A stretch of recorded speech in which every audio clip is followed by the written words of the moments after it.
Excelente. Vamos a seguir adelante en el estudio de capítulo 4.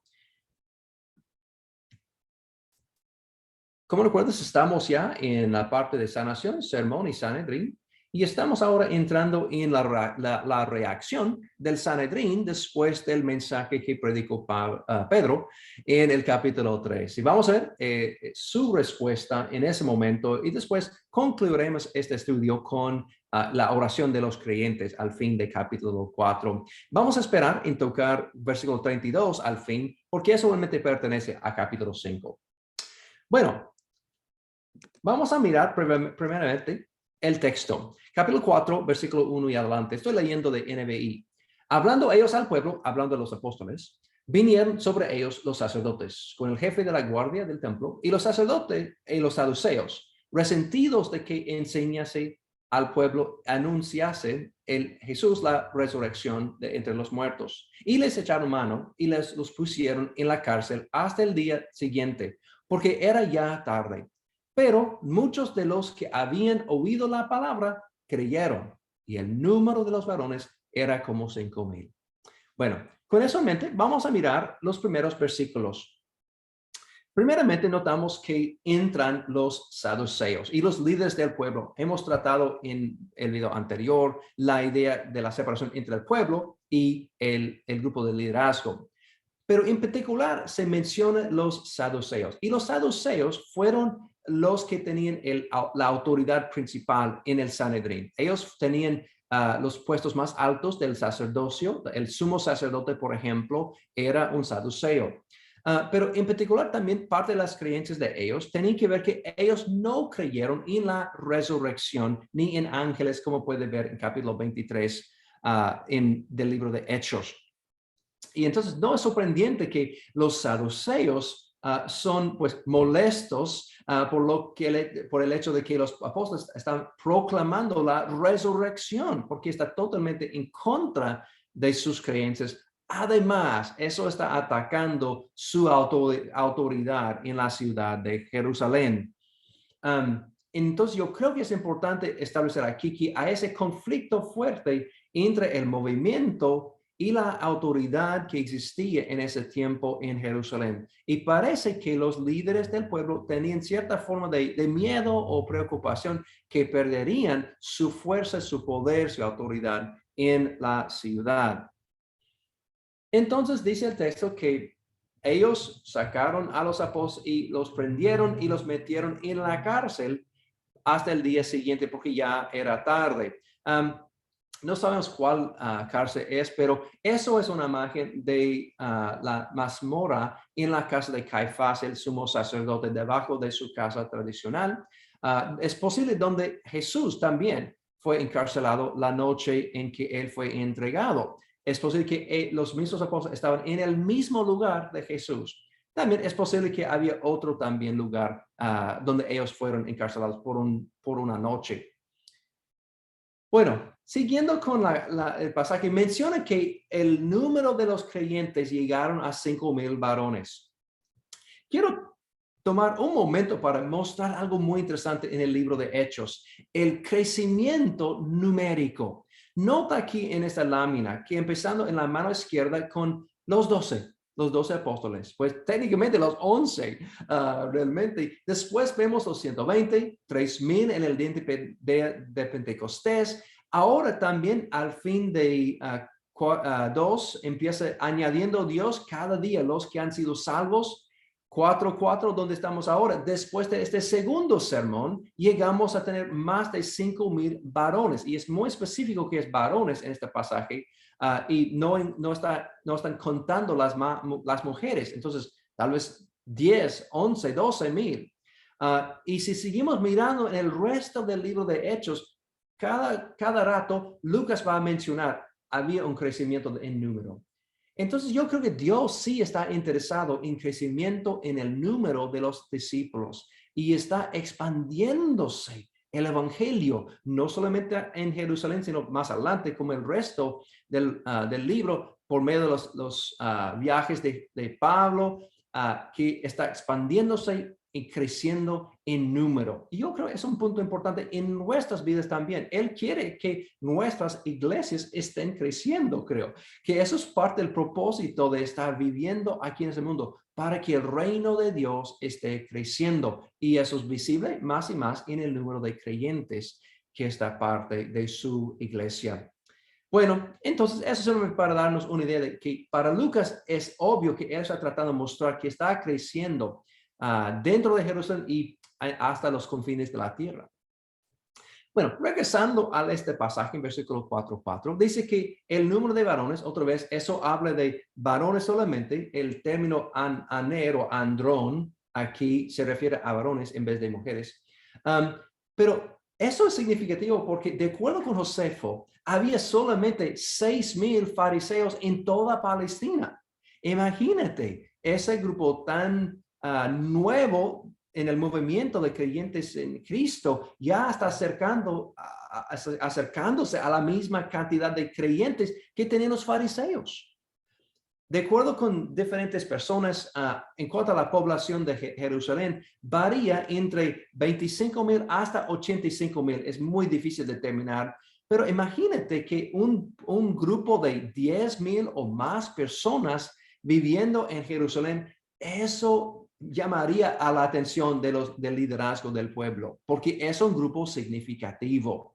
Y eso demuestra que el grupo de creyentes está realmente teniendo más y más impacto en la sociedad en Jerusalén. Así, obviamente, eso va a llamar la atención al liderazgo, resultando en lo que vamos a ver en este capítulo. La primera vez que hay una reacción de parte del liderazgo. Bueno, siguiendo en el pasaje.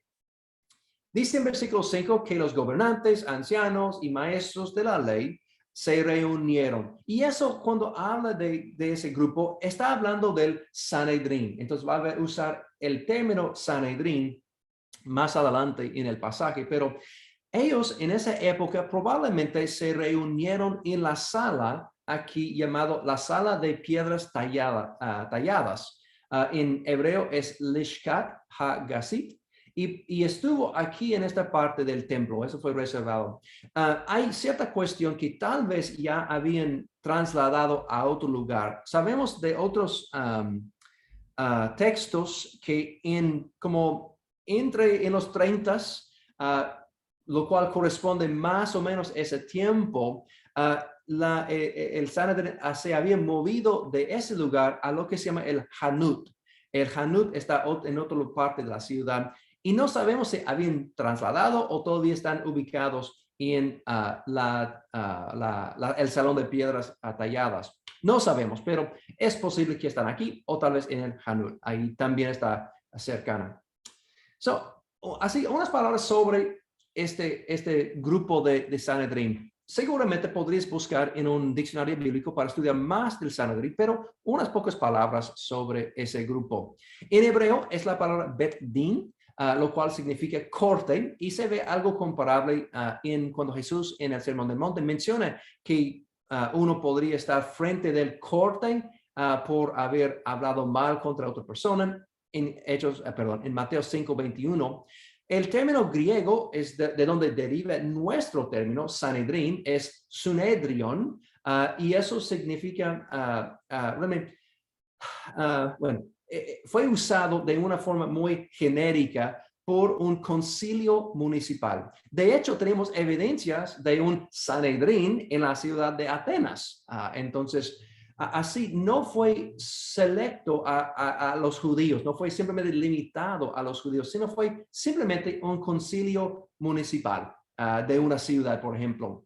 En el caso en Jerusalén, su función principal fue de ser como un corte de los casos grandes del pueblo y también tratar cuestiones de doctrina de la ley de Moisés. Había debates entre los fariseos y los saduceos, como vamos a mirar más adelante en capítulo 23. En cuanto a su origen, no es exacto. Tenemos unas ideas que seguramente desarrolló durante el periodo después del periodo en Babilonia, desde ese momento hasta la llegada a Jerusalén en el primer siglo. Probablemente eso fue el desarrollo natural de lo que vemos en el Antiguo Testamento, que en el periodo antiguo había un grupo de ancianos que gobernaban una ciudad. Y menciona que los ancianos en la puerta de la ciudad, eso se refería al grupo de ancianos que realmente trataron casos, y tal como un corte. Y entonces no sería difícil imaginar que ese corte tradicional de ancianos llegaría a existir en Jerusalén, y eso llegó a ser el Sanedrín. Así, muy probablemente eso es lo que pasó con el desarrollo del Sanedrín. Y obviamente puedes investigar más sobre el Sanedrín en otra ocasión. Los personajes mencionados aquí en este pasaje, en versículo 6, menciona primeramente un señor llamado Anás, como sumo sacerdote, y lo puse entre comillas porque realmente Anás en ese momento no es el sumo sacerdote. Podría tener un solo sumo sacerdote oficial. Anás antes funcionó de esa manera. Puedes consultar Juan capítulo 18, 13, por ejemplo. Y Anás realmente es el suegro de Caifás, que vamos a ver en un momento. Pero realmente Anás fue quitado de su puesto como sumo sacerdote en el año 15 después de Cristo por el líder romano Valerio Grato. Pero aunque era el sumo sacerdote anterior, todavía tenía bastante autoridad y fue muy respetado por los líderes del pueblo. El más conocido, seguramente, que tú tienes de estudios de Lucas y otras partes, es Caifás. Caifás era el sumo sacerdote en este momento. Y realmente es importante que eres llamado sumo sacerdote aquí, porque sabemos por la historia de parte de Josefo que él fue depuesto de su lugar y su postura como sumo sacerdote en el año 36, dándonos un términos antequem, es decir, una fecha antes de que sucedieron los eventos de capítulo 4. Porque si él ya ha sido quitado de su puesto, eso indica que los eventos grabados en Hechos capítulo 4 ocurrieron antes de ese momento, lógicamente. Entonces, Caifás todavía es el sumo sacerdote y él tenía la autoridad principal en el Sanedrín. Bueno, algo interesante de ese Caifás, puedes otra vez investigar que él fue encargado de lo que pasó con Jesús y todo lo que ocurrió en el Evangelio. Pero tenemos algo interesante del mundo de arqueología. Unos arqueólogos han encontrado este osario y nota que tiene escrito aquí en un lado las palabras Josefo, hijo de Caifás. Y ese osario es bastante bello, obviamente es muy, muy interesante. Yo he visto una vez y es algo bellísimo. Y eso indica que probablemente es conectado con alguien de famoso, alguien con dinero, y viene de ese periodo de tiempo. Entonces es muy posible que ese Josefo es el hijo del mismo Caifás mencionado aquí en este texto y en otros del Nuevo Testamento. Así, Caifás realmente es el individuo con más autoridad en este pasaje, el que es el líder de los en el Sanedrín. Y qué bueno que la arqueología respalda su existencia, ¿no? Bueno, otros personajes mencionados, y quiero tratarlos brevemente. Juan y Alejandro son mencionados, y realmente no es totalmente claro quiénes son, pero posiblemente el Juan es Yohanan ben Zaki, y Alejandro es el hermano rico, tal vez de Filón de Alejandría, si conoces el filósofo y autor que vivía en ese mismo periodo. Su hermano Alejandro tal vez tenía también autoridad aquí en Jerusalén. Hay una posibilidad que la primera palabra Juan era Jonatán en vez de Juan. Hay ciertos manuscritos, en uno en particular, el manuscrito de Bizet, en que es repuesto Juan con la palabra Jonatán.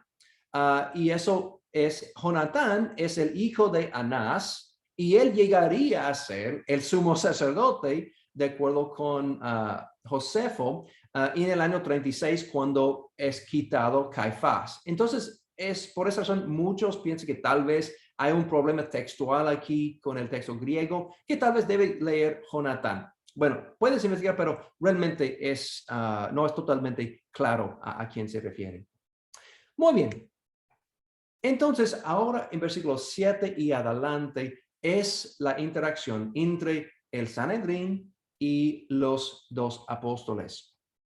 Entonces, ellos empiezan con una pregunta. ¿Con qué poder o, nota, en qué nombre hicieron estas cosas? Habían sanado y están proclamando su mensaje, etcétera. Es interesante, ¿no? Que ellos mismos inician eso con los apóstoles. ¿En qué nombre? Como hemos mencionado en la clase anterior, eso fue clave.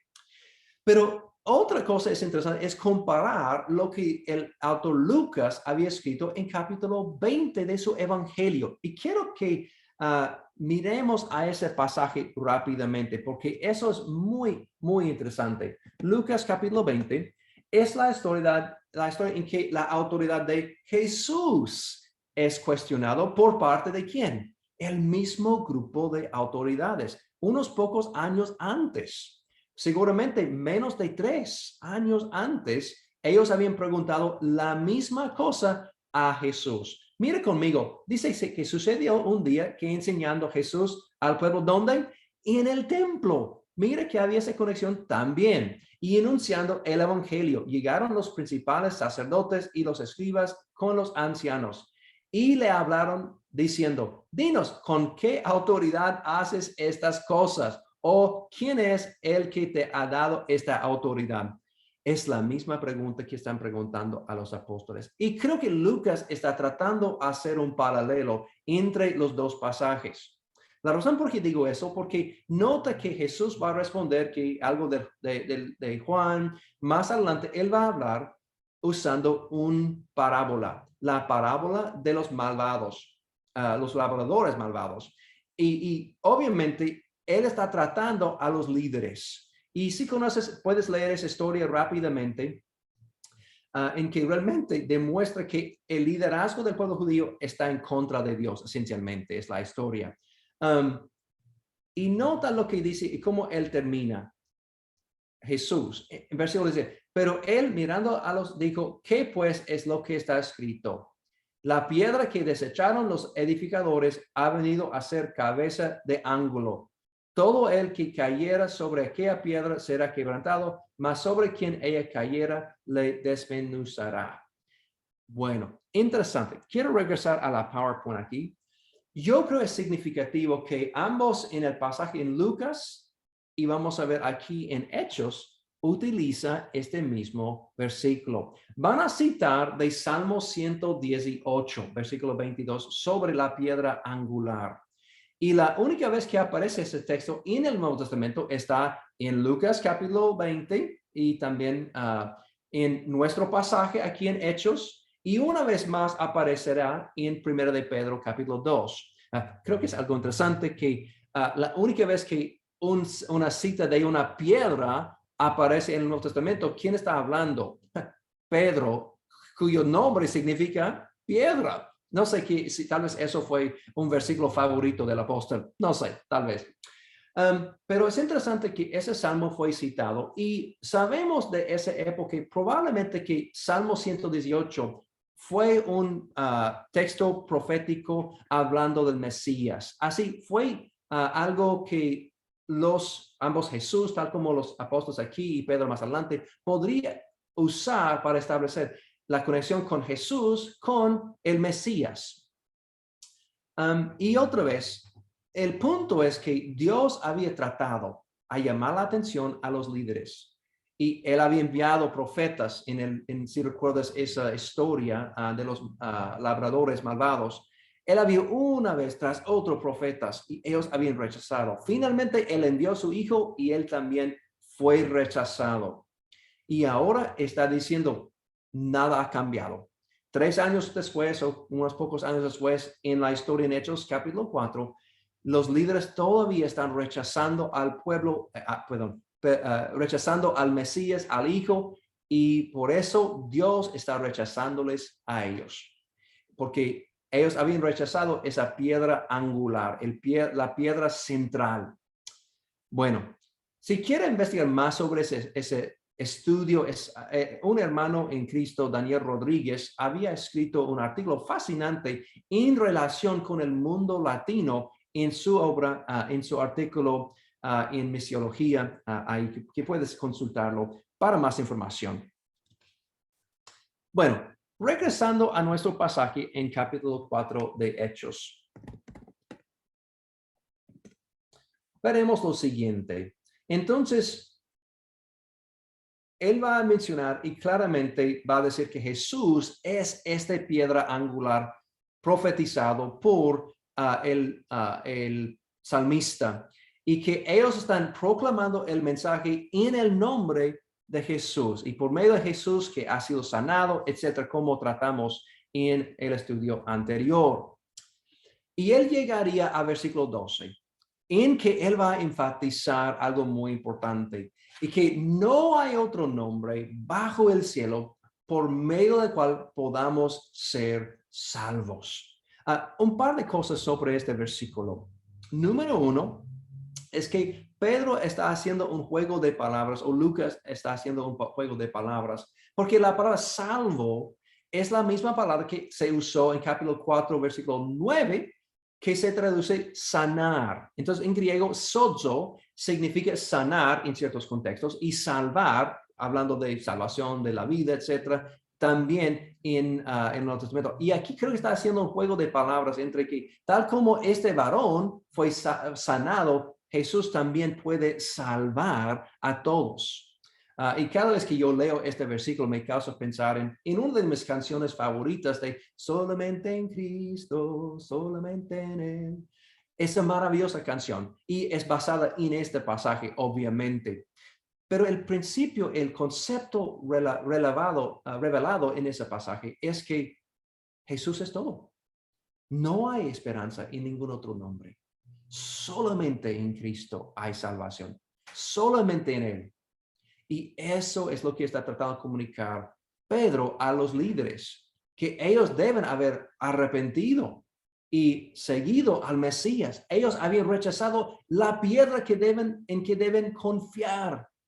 Y entonces ellos comunican eso y ahora en versículo 13 y adelante, después de sus palabras, los líderes empiezan a mirar y pensar, ¿quiénes estos hombres? Ellos dicen que son hombres sin letras y del vulgo. Eso simplemente significa que no habían sido instruidos en retórico.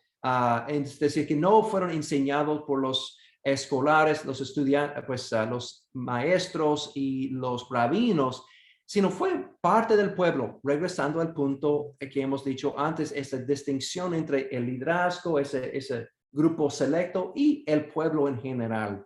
Y ellos notaron que, wow, esos dos hombres tenían confianza, tenían la vida de proclamar con su poder, aunque no han sido parte de nosotros y no habían estudiado como nosotros con los rabinos. Cuando pienso en eso también me causa pensar cuántas veces yo he sido impactado por hermanos que realmente nunca estudiaron tal vez en institutos bíblicos o no habían estudiado teología, pero por su propia, por el Espíritu de Dios que está trabajando en ellos, pueden proclamar un mensaje poderosamente. ¿Y cuántas veces Dios me ha bendecido mi vida escuchando a los hermanos que tal vez no habían estudiado, no habían preparado en una institución o en la universidad, etcétera, pero por el poder de Dios, wow, Dios está usándolos. Y si eso te toca a ti, por ejemplo, si nunca has estudiado profundamente, hey, gloria al Señor que Dios te puede usar tal como Él usó a los apóstoles, por medio del poder de su Espíritu Santo. Bueno, continuando en versículo 14 al 16, es interesante que ellos dicen que aún los mismos líderes del pueblo no podían negar la realidad de una obra de Dios. Eso repite el propósito en el capítulo 3, que eso es un milagro genuino, que aún los mismos que están en su contra no pueden negar la realidad. Entonces, otros estableciendo la veracidad del milagro y también que había un poder entre ese grupo de personas, los apóstoles. Versículo 18 al 22. Algo aquí que vale la pena entrar y considerar. Vamos a leer el pasaje rápidamente, porque vamos a ver algo parecido más adelante también. Pero dice en versículos 18, la conclusión es que después de escuchar el mensaje de los apóstoles, dijeron, bueno, vamos a ver, llamándolos, les intimaron que en ninguna manera hablasen ni enseñasen en el nombre de Jesús.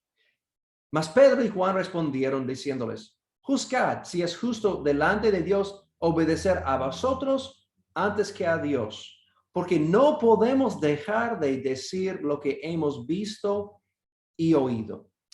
Entonces encontramos ese pasaje diciendo, ok, los líderes han dicho, ustedes hay que cesar esa práctica de hablar en el nombre de Jesús. Y Pedro y Juan responden, hey, ustedes hay que decidir, ¿debemos obedecer a Dios o obedecer a ustedes?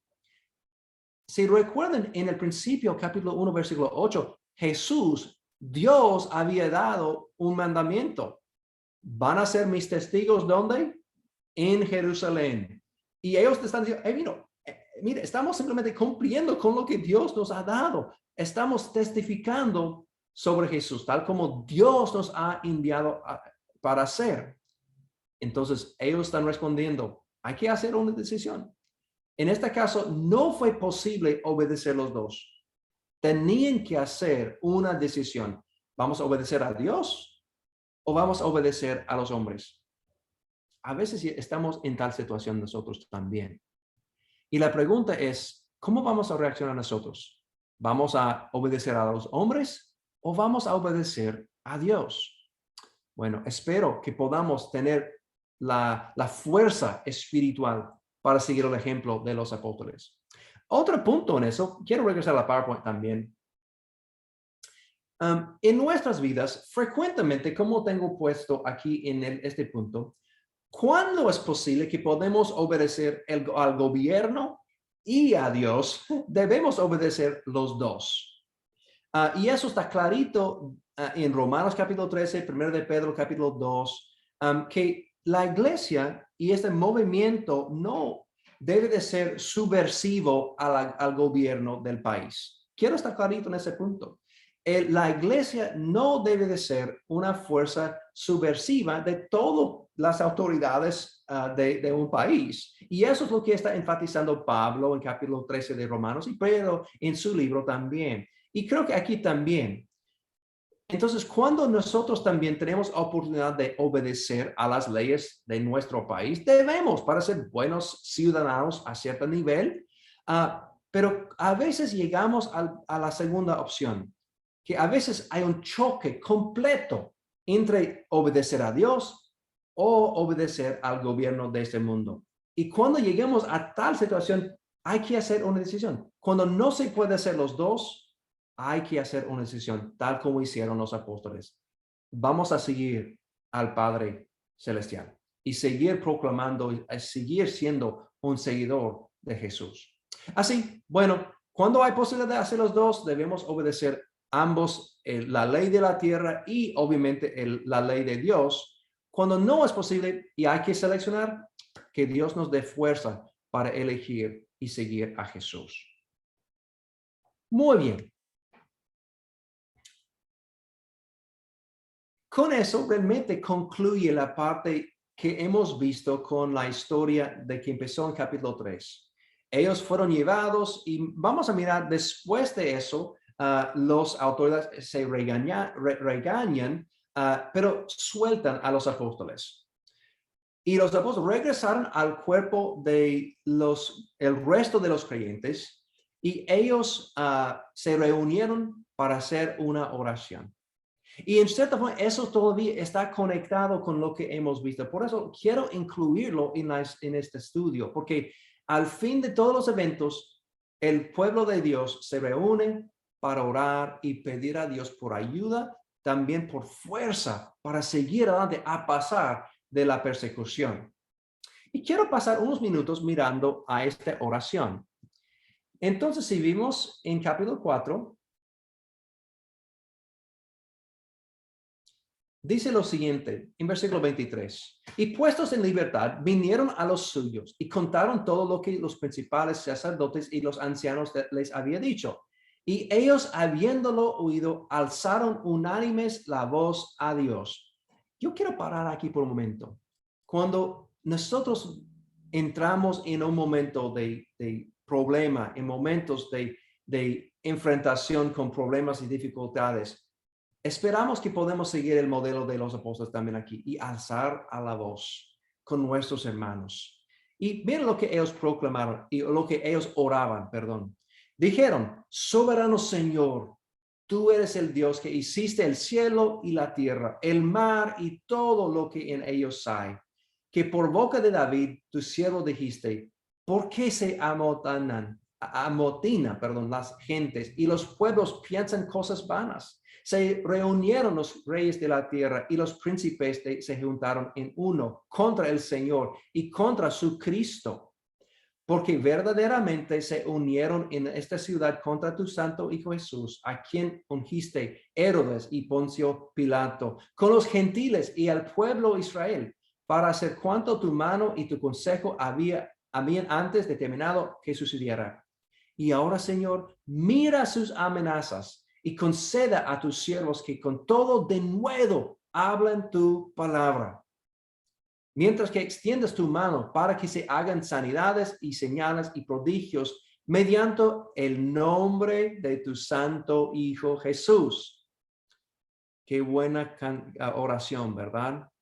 Y mira cómo termina el versículo 31. Cuando hubieron orado, el lugar en que estaban congregados tembló y todos fueron llenos del Espíritu Santo. ¿Y qué pasó? Ellos hablaron de nuevo la palabra de Dios. Entonces, ellos en esta oración demuestran varias cosas muy importantes. Y creo que nos da un ejemplo de que oraban los creyentes en la iglesia primitiva. Y puede servir también por nosotros un modelo. Ellos comienzan adorando a Dios por ser el soberano Señor y que es creador de todo. Y también ellos van a citar un pasaje de la Biblia en su oración. No sé cuántas veces lo hacemos nosotros. Eso ha sido llegado a ser una práctica mía de citar pasajes de la Biblia. Realmente es muy útil en la oración. Pero también ellos van a seguir adelante pidiendo por ayuda en cierta manera.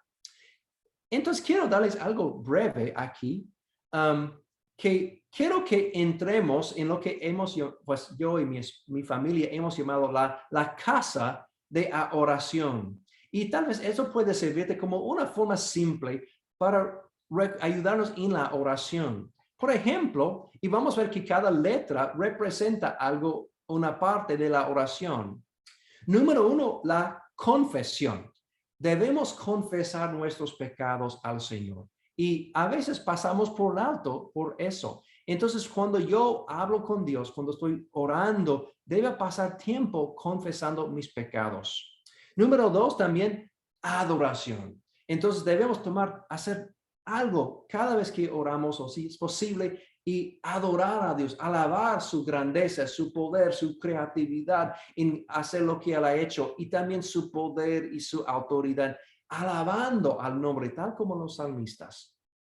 Después también incluir súplica, tal como es normal. Debemos decir, Dios, por favor, haz X. Te pido que nos ayuden con tal cosa, tal como los que están en ese pasaje pidieron por denuedo para hablar su mensaje. También podemos llevar nuestras súplicas a Dios. Es un Padre amado. Él quiere escuchar las peticiones que tenemos. Número 4, también podemos y debemos incluir acción de gracias.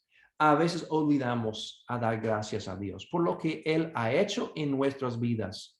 Entonces, espero que esa fórmula simple puede servirnos en recordar de no solamente venir a oración y Dios, dame, dame, dame, dame, dame.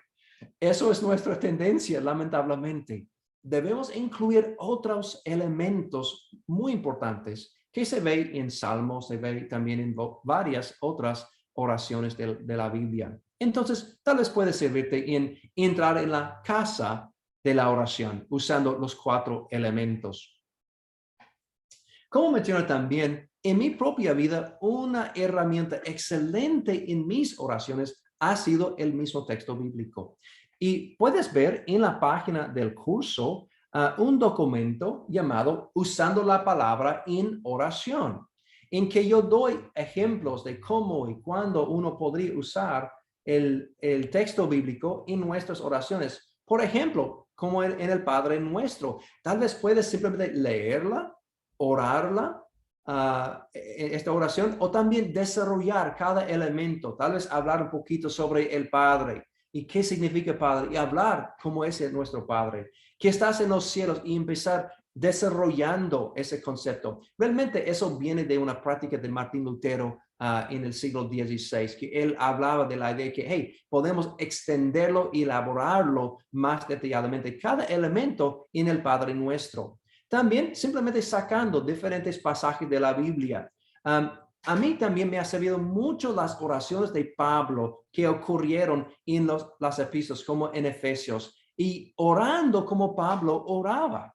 Y creo que eso puede guiarnos para orar de cosas que son tal vez más importantes.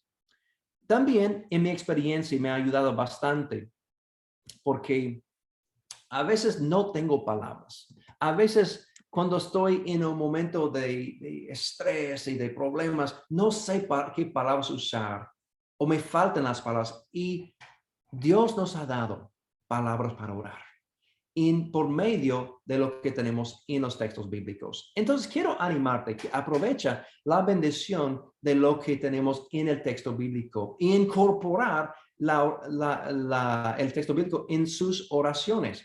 Exactamente tal como hicieron los que están aquí en Hechos capítulo 4. Mira, ellos están citando un pasaje aquí. Entonces es una práctica ilustrada aquí en nuestro pasaje. Bueno, entonces, al fin de esa sección, en versículo 29, es interesante de qué pidieron. Frecuentemente, ¿qué estamos pidiendo a Dios? En nuestro mundo, con amigos, con familia, con situaciones, frecuentemente yo escucho mi experiencia pidiendo que Dios arregla situaciones. Si sea una persona enferma, una cuestión, problemas con dinero o con relaciones, siempre estamos pidiendo, Dios, arregla por favor la situación. Y no está mal, escúchame, no está mal para pedir eso a Dios, es perfectamente aceptable. Pero también quiero proponer también que podemos decir, Dios, que haga tu voluntad. Y que también nota lo que los apóstoles y los que están en Hechos capítulo 4 oraron.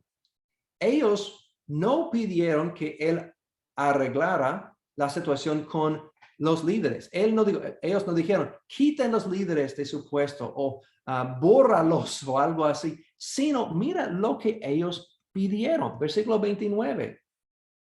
Y ahora, Señor, mira sus amenazas y concede a tus siervos que con todo de nuevo hablan tu palabra.